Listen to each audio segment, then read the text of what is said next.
أعوذ بالله من الشيطان الرجيم. بسم الله الرحمن الرحيم. الحمد لله رب العالمين الرحمن الرحيم مالك يوم الدين إياك نعبد وإياك نستعين اهدنا الصراط المستقيم صراط الذين أنعمت عليهم غير المغضوب عليهم ولا الضالين آمين. Sidang hadirin yang dirahmati Allah sekalian, pada malam ini marilah kita mengucapkan syukur kepada Allah SWT kerana dapat bersama-sama mengikuti sambungan kitab Al-Imam Al-Ghazali, karangan Imam Al-Ghazali, iaitu kitab Ihya Ulumuddin, yakni petunjuk mutiara agama, petunjuk dalam agama. Kembali bersambung bab 4, bab yang baru, chapter yang baru yang berjudul rahsia-rahsia solat dan utamanya. Seperti yang kita sedia maklumi bahawa solat adalah tiang agama yang merupakan pegangan yang meyakinkan penghulu segala amal ibadat. Maknanya bangkit di pada mahsyar, yang ditanya ialah solatlah terlebih dahulu, tiang agama. Mengenai usul pokok serta furuk ni cabang, solat sudah banyak dibincangkan secara mendalam dalam kitab-kitab fiqh, kitab-kitab fiqh. Oleh sebab itu dalam buku ini rahsia solat diringkaskan, dan mana-mana bahagian yang dianggap perlu untuk para pelajar mengetahui serta memahaminya, iaitu yang berhubungan dengan amalan-amalannya dan rahsia-rahsianya saja. Keutamaan azan. Sabda baginda Rasulullah, fa innahu la yasma'u mada sautil mauzani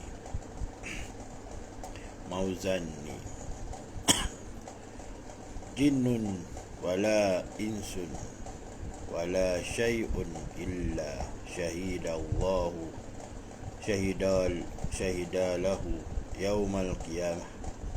Marhunya, artinya tidaklah seorang jin dan manusia atau suatu benda apa-apapun yang mendengar suara panggilan azan itu melainkan akan menyaksikan amalan baik orang itu pada hari kiamat esok.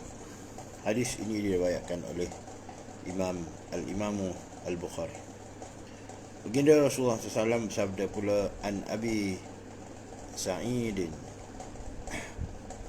Khudriyya anna Rasulullah SAW qala iza sami'tumun nada'a faqulu misla ma yaqulu mau'adzan nu. Artinya daripada Abu Sa'id Al-Khudri bahawa baginda Rasulullah SAW bersabda, apabila kamu semua mendengar panggilan azan, maka ucapkanlah sebagaimana yang diucapkan oleh orang yang mengalungkan azan itu. Diriwayatkan oleh Bukhari, kitab Bukhari dan kitab Sahih Muslim. Oleh sebab itu, hukum meniru Bilal orang yang azan itu adalah digalakkan dan sunat, kecuali waktu Bilal mengucapkan hayya 'alas solah dan hayya 'alal falah, maka dijawab dengan ucapan la haula wala quwwata illa billah. Ucapan qad qamatis solah taklah jawab aqamahallah wal adamaha. Demikianlah pula alastu khairun minan naum, taklah jawab sadaqta wal harata. Setelah selesai azan atau mendengar azan, taklah berdoa seperti di bawah. Allahumma rabba haza wadid dawatit tamah wassalatil qa'imah ati Muhammadin rasulih ati Muhammadan wasilata wal fadilah wab'ashu maqaman mahmudan wallazina wa'atta. Artinya, ya Allah, Tuhan yang mempunyai seruan azan serta solat yang akan didirikan, berikanlah kepada Nabi besar junjungan kita Muhammad SAW kedudukan dan maqam yang terpuji seperti yang telah engkau janjikan. Maksud di sini, apabila di hari akhirat kelak, yang dapat dilihat ialah baginda Rasulullah, yang dapat dipandang atau dimenyaksikan ialah baginda Rasulullah, bukannya Allah, kerana Allah tidak bertepat, kerana zat kita tidak boleh melihatnya. Jadi Allah itu akan menterjelikan dirinya ke atas Muhammad. Sebab di sini dia kata, ya Allah, Tuhan yang menyempurnakan seruan azan serta solat yang akan dirikan, berikanlah kepada Nabi besar junjungan kita Muhammad SAW kedudukan ni maqam yang tertinggi, tinggi lagi terpuji. Maknanya raja di akhirat ialah baginda Rasulullah lah. Sebab Allah ni dia tidak bertepat. Allah tiada di mahsyar. Sebab kalau ada di mahsyar, dia bertepat. Allah ni dia meliputi sekalian alam. Masuk dari ayat di atas, marilah mendirikan solat. Yang pertama tu. Yang kedua, marilah mencari kebahagiaan. Tiga, tiada daya dan upaya, daya dan kekuatan melainkan dengan pertolongan Allah. Solat telah mula didirikan. Semoga Allah mendirikan serta mengekalkannya. Solat itu lebih baik daripada tidur. Ni maksud dia, ni terjemahan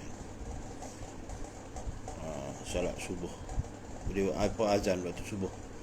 Engkau yang azan benar dan engkau telah melakukan kebaikan. Ni jawab azan. Maksud terjemahan jawab azan. Okey, pergi pada Pak B pula. Keutamaan solat yang diwajibkan. Allah SWT berfirman, Inna solata kanat alal mu'minina kitaban mawquta. Artinya sungguhnya solat itu adalah satu ketetapan yang diwajibkan atas orang-orang yang beriman yang tertentu waktunya. Surah An-Nisa ayat 103.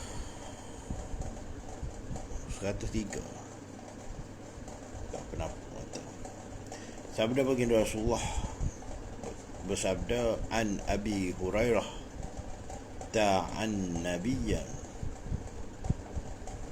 Rasulullah SAW qala salawatul khamsul wal jum'atu ila jum'atin kafaratun lima bainahunna. Artinya daripada Abu Hurairah bahawa Nabi SAW bersabda, solat 5 waktu dan solat Jumaat hingga Jumaat yang berikutnya adalah sebagai penebus dosa antara jarak waktu masing-masing. Pernah pula ditanya kepada baginda Rasulullah, apakah amalan yang lebih utama dalam kehidupan ini? Sabda baginda Rasulullah, as-salatu ala waqtiha, solat tepat pada waktunya. Hadis ini diriwayatkan oleh Bukhari dan Muslim. Abu Bakar radhiyallahu anhu berkata, apabila waktu salat telah datang, maka berdirilah kamu menuju ke tempat apa, ditulis api sini salah, ke tempat apa yang kamu nyalakan dan padamkanlah api itu. Ke tempat api yang kamu nyalakan dan padamkanlah api itu. Maksudnya, maksud di sini ialah di pada pasir itu gelap tengah malam. Jadi solat nyala lampu itu supaya nampak lah, takut ada binatang buah ke, kalau jeking ke, binatang daripada pasir tadi. Si keutamaan menyempurnakan rukun-rukun solat. Baginda Rasulullah bersabda, man solatan di waqtiha wa asbagha wudu'aha wa atamma ruku'aha wa sujudaha wa khusyu'aha arajat wa hiya yasdha musfiratun taqulu hafidhakallahu kama hafitutani wa man shalla li ghairi waqtiha walam yusbiru wudu'aha walam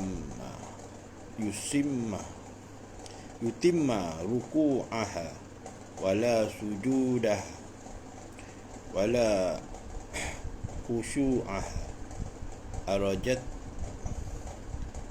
arajatu wahia sauda'u mutli'atun taqulu dayya'aka Allahu kama dayyaqtani hatta iza kanat haitsu sya'allahu lafat kama yulakus sauba khalqi fayut rabu biha wajhuhu.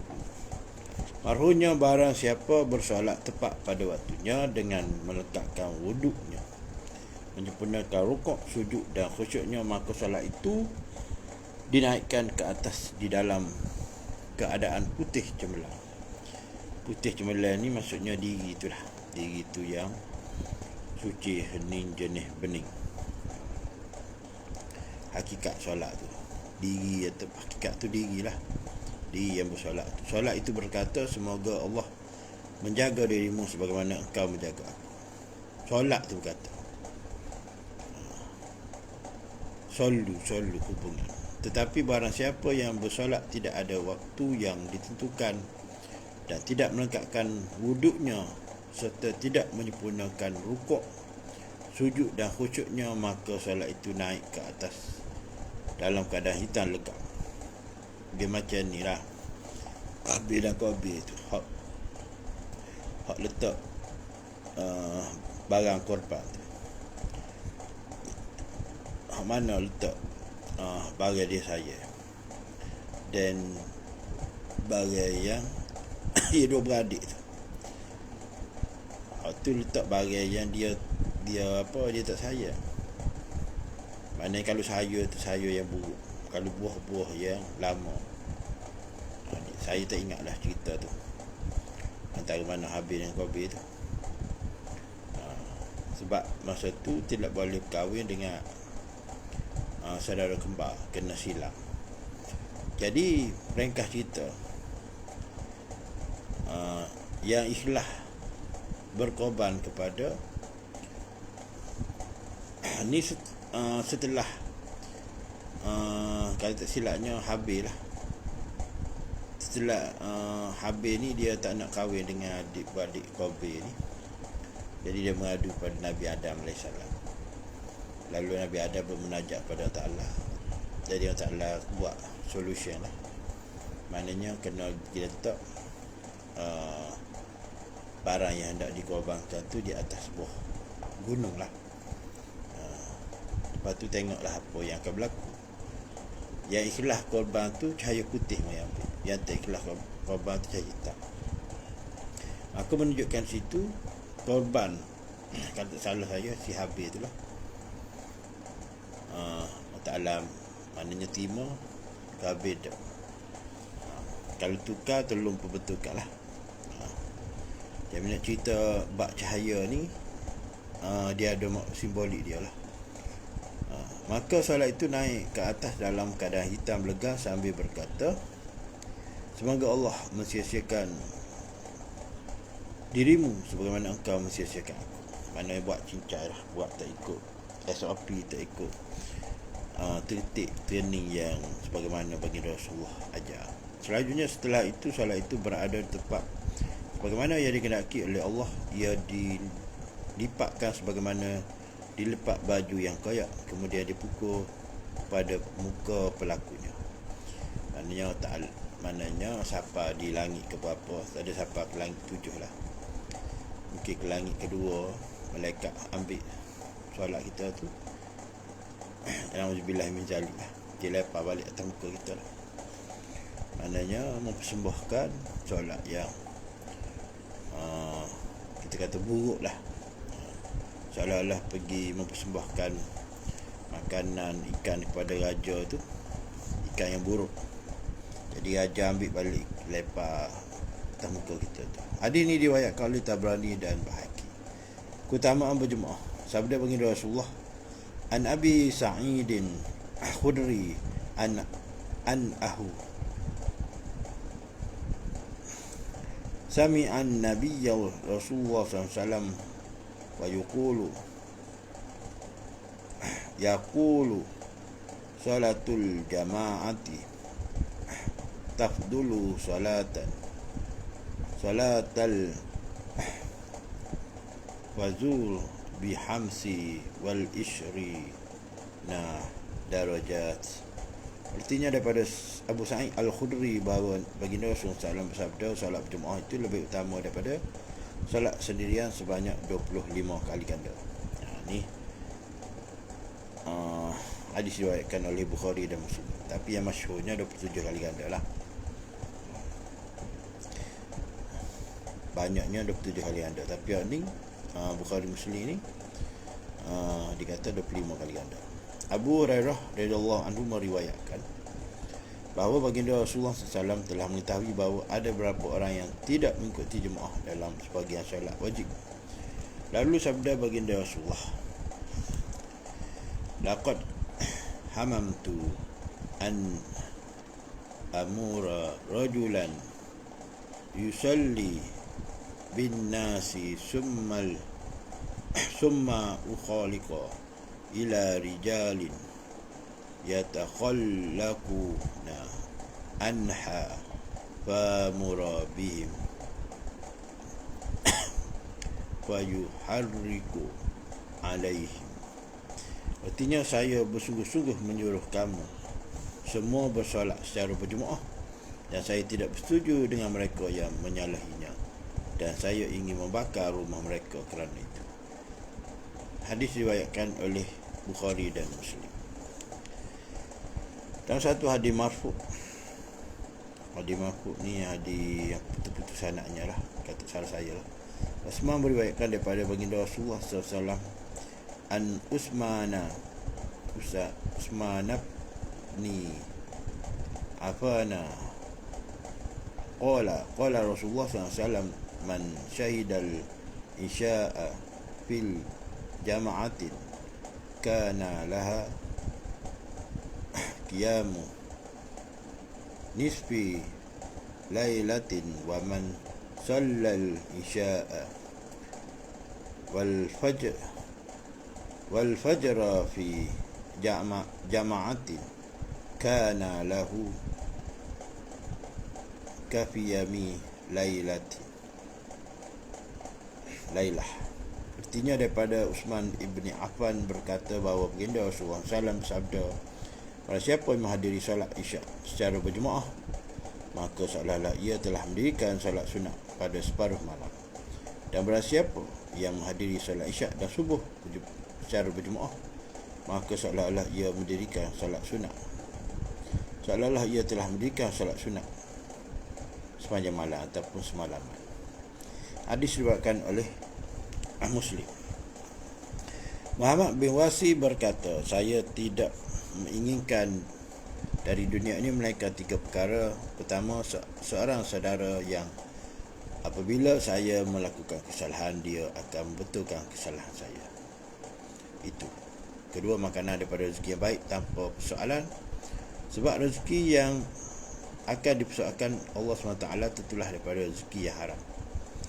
3, solat berjemaah yang diampunkan mana-mana yang terlupa daripada diriku dan dicatatkan kebaikan di dalamnya untuk. Ibnu Abbas berkata, barang siapa mendengar azan tapi ia tidak menyahutnya, tidak mengikuti solat berjemaah, maka orang itu jelas tidak dikehendaki oleh Allah untuk menjadi orang yang baik, dan ia tidak menghendaki kebaikan untuk dirinya sendiri. Sebenarnya kita pergi kepada keutamaan sujud. Baginda Rasulullah SAW bersabda, ma min aidin yasjudu lillah sajdata illa rafa'ahu Allahu biha darajatan wa hatta anhu biha khati'ah. Maksudnya tidaklah seorang muslim yang sujud kerana Allah satu kali sujud, melainkan dengan sujud itu Allah mengangkatnya satu darjat dan menghilangkan dari dirinya satu kesalahan. Hadis ini diriwayatkan oleh Ibnu Majah dan Imam Muslim. Sabda baginda Rasulullah, an Abi Hurairah anna Rasulullah SAW qala aqrabu ma yakunu abdu min rabbih wa huwa sajidun fa aqsirul du'a. Artinya daripada Abu Hurairah bahawa baginda Rasulullah SAW telah bersabda, waktu yang paling hampir seorang hamba kepada Tuhannya ialah ketika ia sedang sujud. Wasjud waqtarib, kita paling hampir dengan Allah Ta'ala lah sewaktu kita sujud. Oleh sebab itu, perbanyakkanlah berdoa pada waktu itu. Minta apa-apa dosa mak ayah kita lah. Biasa sujud sebelum tahiyat akhir tu, biasa sujud lama, berdoa di situ. Diriwayatkan oleh Imam Muslim. Atau pada solat hajat, biasa berdoa di situ.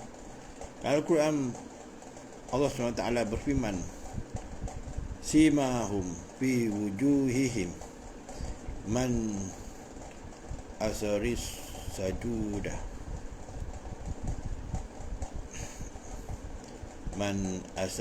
sujud. Artinya tanda yang menunjukkan mereka sebagai orang-orang yang soleh terdapat pada muka mereka daripada kesan sujud dan ibadah mereka yang ikhlas. Surah Al-Fatah ayat 29. Jadi masukkan dengan bekas itu ialah cahaya kekusyukan. Maknanya muka jenih lah, ada nur. Sebab cahaya inilah yang mancar keluar daripada batin seorang itu. Sebab diri itu dia suci, hening, jernih, bening. Walaupun orang itu berkulit negro habsi, kulit gelap pun, tetap nur tu terpancar. Yang keseterusnya ialah kewajipan khusyuk. Allah SWT berfirman, fa'buduni wa aqimis salata li zikri. Artinya, sembahlah aku dan dirikanlah salat untuk mengingatiku. Surah Taha ayat 14. Menurut zahirnya, perintah adalah menunjukkan wajib. Lalai dan leka adalah berlawanan dengan ingat. Jika solat itu lalai ataupun ghaflah dan leka dalam solatnya, adakah boleh dikatakan berikan solat kerana mengingati Allah? Tentulah tidak. Tapi wajib buatlah. Allah SWT berfirman, wala takun minna ghafilin. Marhunya, dan janganlah engkau menjadi orang-orang yang lalai. Surah Al-A'raf ayat 205. Juga firman Ta'ala, qad aflah mu'minun allazina hum fi salatihim khashi'un. Sungguhnya berjayalah orang-orang yang beriman, iaitu mereka yang khusyuk dalam solatnya. Surah Al-Mu'minun ayat 1 hingga 2. Daripada ayat di atas jelaslah bahawa cara untuk mencapai kebahagiaan itu ialah dengan khusyuk dalam solat. Khusyuk ni ada cara dia lah. Ni kena pergi tajuk terperinci lah. Cuma hamba nak sarah kitab ni, jadi tak boleh heret panjang lah. Cuma ke cara tu hamba boleh kini lah. Sebab tu Jibril diperintahkan oleh Allah SWT untuk menjadikan lembaga ada tu nak ambil tanah daripada lautan Bahrul Al-Qadim yang tidak berdasar, tidak bertepi itu. Sayyidina Jibril itu selam dalam laut tu, selam sampai ke dalam dasar tu, dapat segentar tanah, pergi letak di Jabal Qubis. Barulah takbir Allahu Akbar, maka tertaluk kepada 4 muqaranah di situ. dua mukaranah yang tertolak, bastu kitayah, dan dua mukaranah yang diterima, urpiyah ataupun kamaliyah. Dia tunjuk ke apa situ, arpiyah ke kamaliyah, ambukiyah lah tu. Hal ini sebagai penyataan bahawa seorang yang tidak khusyuk dalam solatnya, maka ia tidak akan mencapai kejayaan dan kebahagiaan yang diinginkannya, kerana kejayaan dan kebahagiaan itu terdapat dalam khusyuknya solat, dan itulah kebahagiaan yang dicari. Tenang. Jadi tak wali ni, kalau dia nak berjumpa dengan Ta'ala, maka dia akan berjumpa dengan Ta'ala. Mana Mi'raj ni berdialog lah, bersembang dengan Ta'ala di dalam solat lah. Dia ada ihram ni mengharamkan segala-galanya. Ni suatu nak solat lah, ni suatu nak mendirikan solat.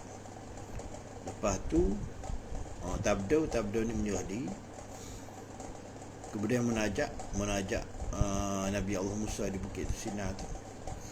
Lepas tu akad takbir Allahu Akbar. Lepas tu Mi'raj ni bercakap-cakap macam Rasulullah dengan Ta'ala lah, berdialog. Jadi Rasulullah Isra wal Mi'raj tu nak ajar kita lah, nak ajar kita. Dia dikatakan buruk tu ialah dikata haiwan kecil pada kuda, besar daripada keldai. Apabila dia nak memanjat gunung, kaki depan dia pendek dan kaki belakang dia panjang. Inilah Allahu Akbar. Dan apabila menuruni bukit, kaki depan dia panjang, kaki belakang pendek. Allahu Akbar. Rokok kaki buruk tu, dia nak cerita benda tu. Jadi dia buat syariat sana, itulah cerita. Dia kiyah duduk atas diri kita belakang.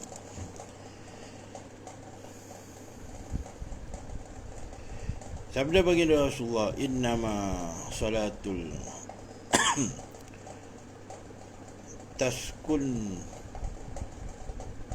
na watawal du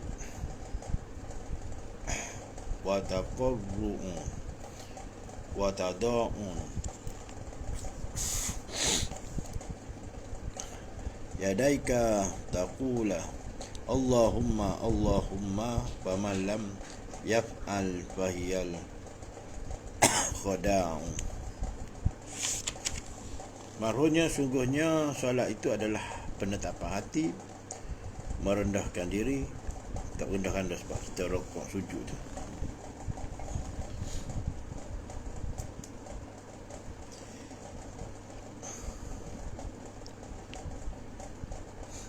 Serta jiwa, dan engkau meletakkan kedua-dua tanganmu sambil mengucap ya Allah, ya Allah.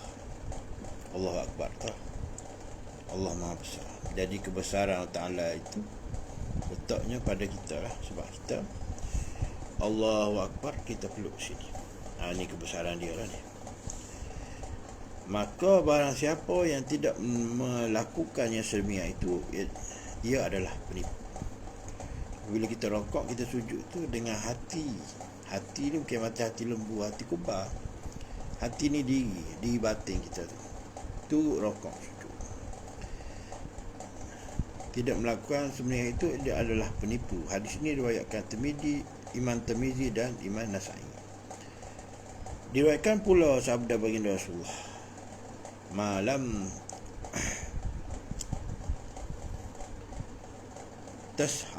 tashahu salatuhu an fakhsya'i wal munkari lam yasdad minallahi illa yu'da.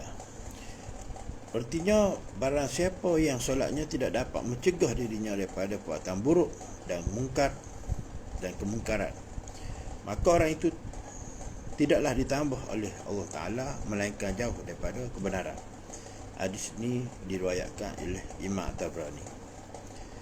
Diceritakan pula daripada Muslim bin Yasar bahawa pada suatu hari dia bersolat di masjid Basrah. Basrah di mana? Iraq. Lalu salah satu dinding masjid itu terjatuh, maknanya runtuh. Orang ramai terkejut kerana bunyi itu, maka dia tidak menoleh sedikit pun. Sebab apa? Sebab dia, masa dia kat takbir tu, Allahu Akbar, dia dah panah, dia lebur, dia tenggelam. Jadi tak sedar. Dia masuk ke alas sana lah. Khusyuk tawaduk. Sebab itu orang yang ramai gembira kerana mengetahui bahawa dirinya selamat. Muslim berasa heran dan berkata, oh, saya tidak perasan dengan kejadian itu. Maknanya dia tak sedar. Sebab dia apa? Asyik dengan pencipta tu lah. Kalau orang dapat peringkat khusyuk, memang dia rasa lazat lah, kemanisan dalam beribadat tu. Ibn Abbas berkata 2 rakaat solat yang dilakukan dengan penuh tafakur dah lebih baik daripada solat semalaman dengan hati yang ghaflah, sentiasa ghaflah, tercelala. Dan ada hadis lain dia kata tafakur itu sampai saat tu lebih daripada 70 rakaat solat sunat. Keutamaan masjid dan tempat solat. Allah Ta'ala berfirman, innama ya'muru masajidallahi man amana billahi wal yaumil akhir. Artinya hanya sanya yang layak memakmurkan, menghidupkan ataupun mengimarahkan masjid-masjid Allah itu ialah orang-orang yang beriman kepada Allah dan hari akhirat. Surah At-Tabah ayat berapa ni? 18. Sabda baginda Rasulullah an Jabari bani Aidillahi an Rasulullah sallallahu alaihi wasallam qala man bana masjidan lillahi kama hasil qatatin au asghara batallahu lahu baitan fil jannah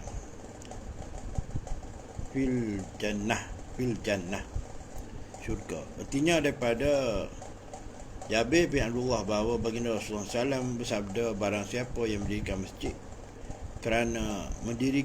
kerana Allah, sekalipun hanya memberikan benda sebesar sarang burung merpati atau yang kecil daripada itu, nibak sedekah ni, sedekah jariah pada masjid, maka Allah akan mendirikan rumah di syurga untuknya.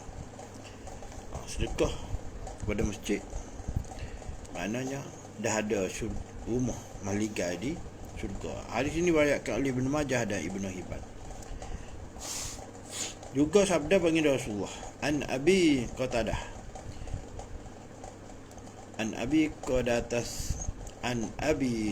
Qatadatas salami an Rasulullah sallallahu alaihi wasallam qala iza dakhala ahadukumus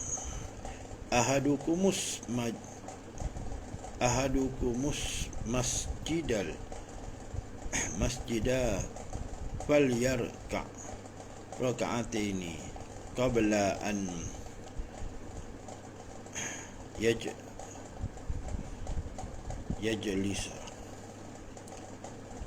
majlisa. Artinya daripada Abi Qatadah As-Salami berkata bahawa Rasulullah SAW bersabda, apabila seorang daripada kamu masuk ke dalam masjid, maka hendaklah yang mendirikan solat 2 rakaat sebelum ia duduk, iaitu solat dipanggil solat istikharah. Bukan solat panggil solat ke apa ya? Solat istikaf, salat sunat istikharah sebelum kita istikah tu. Allah solat ke apa tak mata mari Allah insyaallah. Maknanya sebelum kita duduk tu masjid tu kita solat dulu 2 rakaat. Bagi menghormati masjid lah. Tak mari nanti mari hamba royak lah solat gapo. Biasa ingat. Sabda baginda Rasulullah, la solata li jaris masjidil ila fil masjid. Tiadalah solat bagi yang orang yang berjiran dengan masjid melainkan di masjid.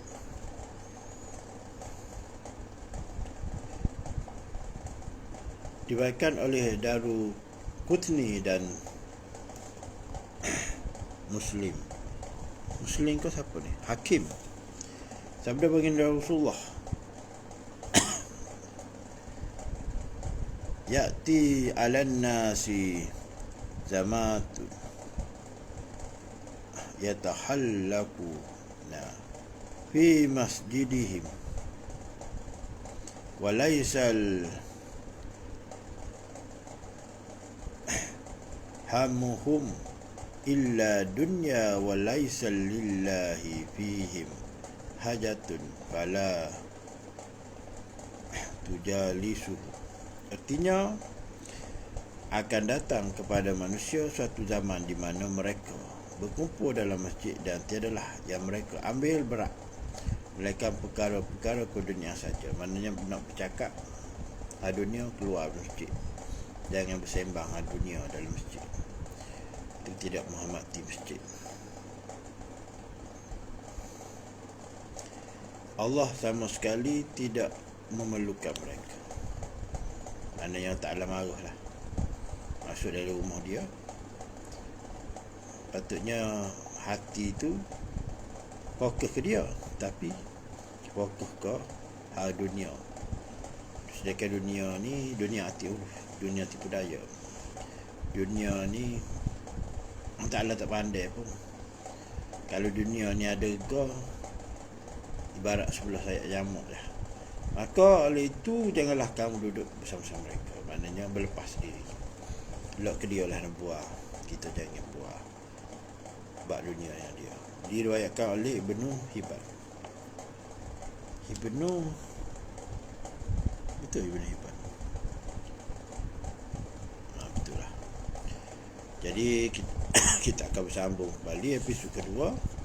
Masuk perbuatan solat zahir, bacaan solat, kemudian rokok, kemudian sujud, kemudian tasyahud.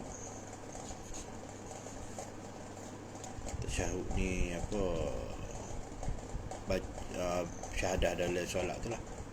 Ketika tahiyat tu arangnya dalam solat. Kemudian perbezaan antara fardu dan sunat. Itu saja. Jadi malas nak komen isu-isu semasa dengan cerita khabar-khabar ni nak terteladam. Tapi taklah, ajak pun baik juga dia nak bayar ke factory tu, kilang tu.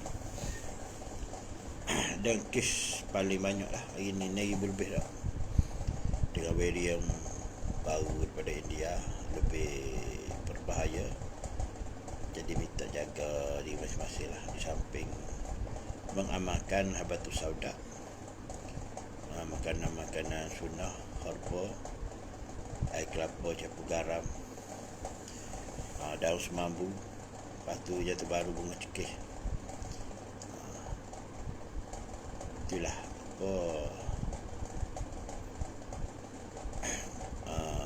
ikhtiar lah. Maknanya dari sudut alami dipanggil tumbuhan alami, alam.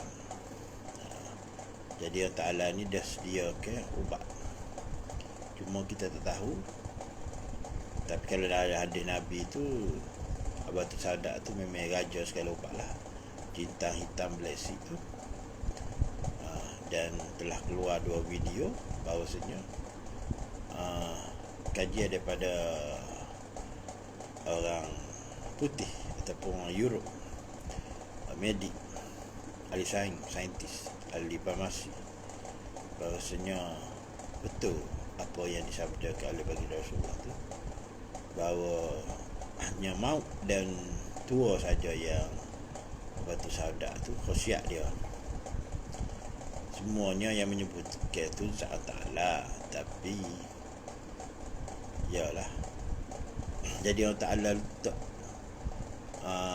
khosiat di tubuh itu. Macam juga manusia, setiap manusia ni ada berkat. Jadi kita minta tolong Allah Saleh suruh berdoa, bukan syirik lah gitu. Ni setengah pihak buat W lah. Dia kata apa minta dengan manusia, minta dengan Allah Ta'ala. Masalahnya dalam Quran sendiri dan sahabat sendiri minta dengan para sahabat yang lain, minta berdoa, bertawassul ataupun beristighosah ataupun bertabaruk. Sebab setiap manusia ni ada barakah. Lagi kepala pertama tu boleh bertasbih, berzikir kepada Ta'ala bagi meringankan penghuni di dalam kubur. Itu saya pertama, selagi ia tak kering. Ini kepala kita ni manusia, maknanya insan yang lebih sempurna lah daripada tumbuh-tumbuhan tu. Jadi yang bermalah berceloteh panjang, sudahi dengan lafaz yang mulia. Wabillahi taufiq wa hidayah. Wassalamualaikum warahmatullahi taala wabarakatuh.